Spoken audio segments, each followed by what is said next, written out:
Dunia medis terus berkembang seiring dengan kemajuan zaman. Sejumlah penyakit yang pada masa lalu dianggap tidak terobati, pada saat ini menjadi lebih bisa diobati dan diatasi. Terjadinya hal ini tak lepas dari sejumlah penemuan di dunia medis. Sejumlah penemuan ini membantu dalam penanganan masalah kesehatan yang terjadi.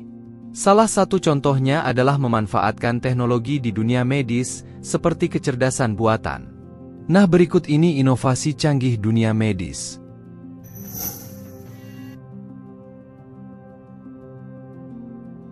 Sony baru-baru ini meluncurkan alat bedah baru yang bekerja dengan meniru cara seorang ahli bedah menggerakkan tangan dan jari mereka. Perusahaan yakin instrumen bedah ini akan berguna untuk bedah mikro. Peserta konferensi internasional Institut Insinyur Listrik dan Elektronika di Yokohama, Jepang, baru-baru ini melihat alat robot bantuan bedah mikro. Sebuah video yang dirilis oleh Sony menunjukkan alat tersebut memotong jagung dengan presisi tinggi yang sulit dilakukan manusia, termasuk menjahit luka bekas operasi. Untuk memungkinkan kontrol yang stabil dan presisi tinggi yang diperlukan dalam prosedur bedah mikro, tim mengembangkan perangkat kontrol yang ringkas, ringan, dan sangat sensitif untuk mencerminkan gerakan halus ujung jari manusia. Selain itu, ujung alat bedah ini dilengkapi dengan banyak sendi sehingga dapat bergerak dengan lancar seperti pergelangan tangan manusia.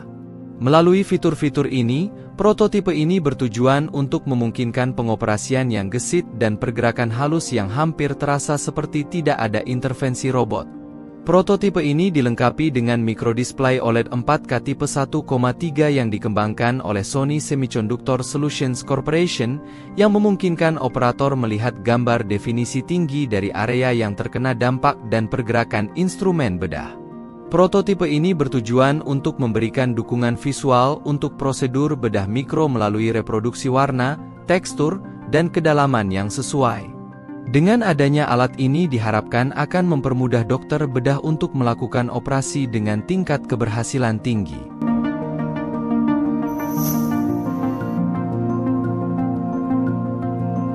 Jarum dan kateter dapat mengiritasi tubuh dan menimbulkan risiko bagi orang lain jika tidak dibuang dengan benar, namun alternatif jarum fleksibel yang dikembangkan ilmuwan dari Korea menjadi jawaban atas masalah tersebut.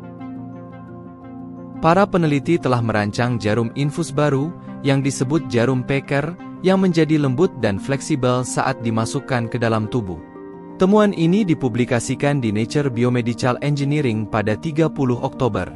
Karena jarum suntik medis biasa bersifat kaku, maka jarum tersebut dapat digunakan kembali secara tidak etis, sehingga menyebabkan penularan penyakit yang ditularkan melalui darah. Cedera tertusuk jarum juga sering terjadi dan dapat menyebabkan infeksi. Jarum sunti merupakan media penularan penyakit yang paling umum. Jarum ini terbuat dari logam gallium cair yang membentuk kerangka jarum mekanis berongga yang dikemas dalam bahan silikon ultra lembut. Dalam keadaan padat, gallium memiliki kekerasan yang cukup sehingga memungkinkan menusuk jaringan biologis lunak. Namun, gallium meleleh ketika terkena suhu tubuh saat dimasukkan ke dalam kulit dan mengubahnya menjadi lunak seperti jaringan di sekitarnya.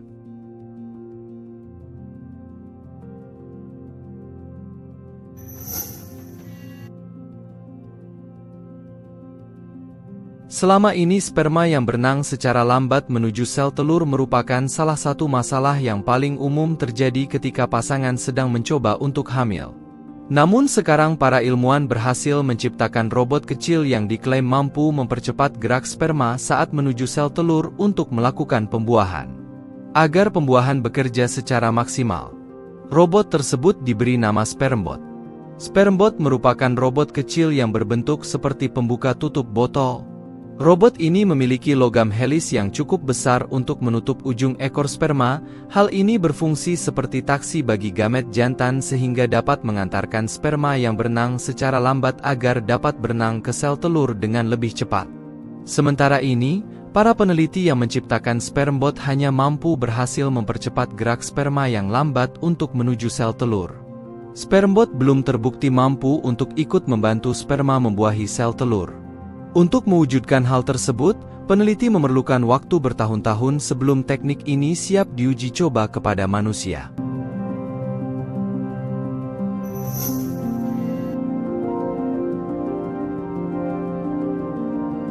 Salah satu penemuan yang menakjubkan di dunia kedokteran adalah robot bedah Da Vinci.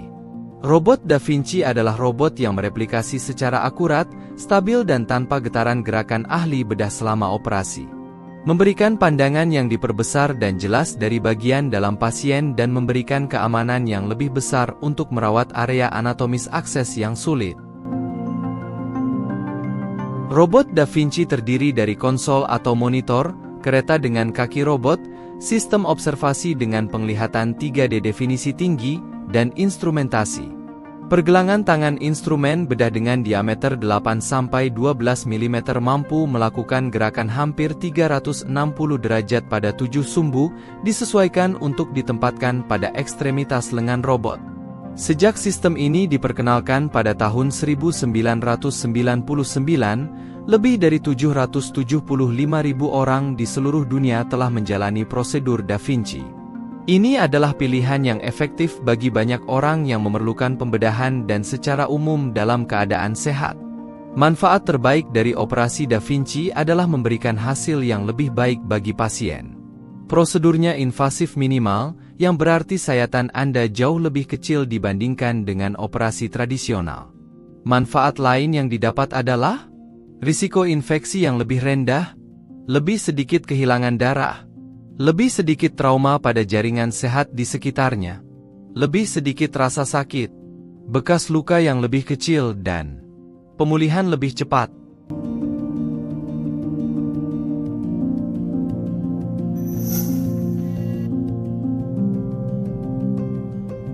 Praktik medis semakin realistis saat ini. Beberapa perusahaan mulai mengembangkan robot yang dapat membantu murid-murid kedokteran berlatih menghadapi pasien.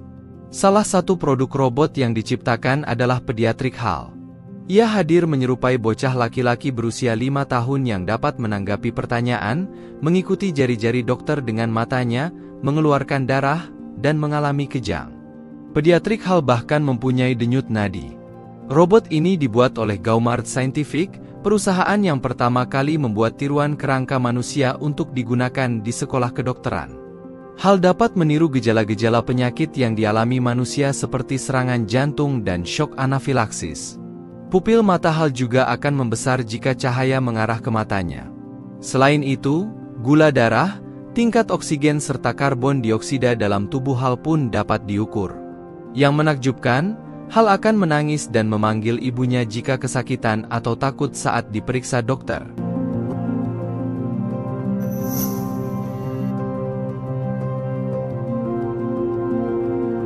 Sistem bertahan sel kanker adalah bergerak tanpa teridentifikasi di dalam tubuh manusia. Biasanya, saat ada objek asing yang menyerang tubuh manusia, sistem imun akan langsung bereaksi dan mengatasinya secepat mungkin. Tapi, tidak demikian dengan sel kanker. Berdasarkan sifatnya itu, ada dua teori melawan kanker, yakni dengan menandainya agar tubuh manusia bisa mengenali dan menyerang, atau mengirimkan agen untuk melawannya.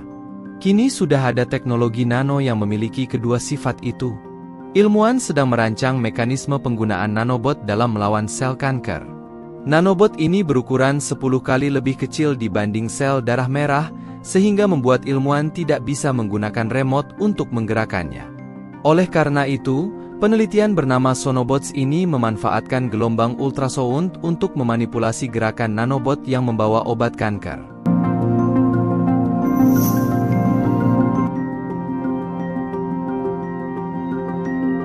Alam dunia medis, penggunaan robot nano tak hanya untuk melawan kanker saja.